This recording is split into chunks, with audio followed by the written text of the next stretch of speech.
तहरीक इंसाफ एहतजाज की कॉल पर पुरतशद्दुद साबित हुई। रावलपिंडी डिवीजन के 170 अहलकार जख्मी हुए। मुजाहिरीन ने बराह रास्त फायरिंग और आंसू गैस के शेल्स फायर किए। 2 अहलकारों को गोलियां लगीं। रावलपिंडी और अटक के पुलिस अफसरान ने न्यूज़ कॉन्फ्रेंस में बताया कि 32 मुकदमात दर्ज, 151 शरपसंद गिरफ्तार हुए, जिनमें अफगान बाशिंदे भी शामिल हैं।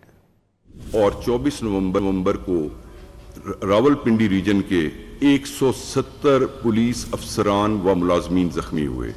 इन जख्मियों में SSP भी हैं, SP भी हैं, DSP भी हैं और बाकी तमाम पुलिस मुलाजमीन जो हैं। और जब रावलपिंडी की हदूद में काफिला दाखिल हुआ, उन्होंने हकला में ना सिर्फ स्ट्रेट फायरिंग की, वहाँ पे इंतहाई पुरतशद्दुद मुजाहिरीन जो हैं उन्हें पथराव किया और उसके बाद गाड़ियाँ दौड़ाकर जो पुलिस की डिप्लॉयमेंट थी उन पर गाड़ियों को रन ओवर करने की कोशिश की गई। हमारे दोनों तरफ से लेफ़्ट और राइट से इन्हीं प्रोटेस्टर्स के जो अस्करी विंग था उसने हम पे आतिशी असले से हमला किया और लेफ़्ट साइड के ऊपर जो फैसलाबाद की नफरी की ड्यूटी थी वहाँ पे कांस्टेबल वाजिद अली को स्ट्रेट फायर मारा गया, जो कि गोली उसके हाथ को क्रॉस करते हुए उसकी नेक में पेवस्त हो गई।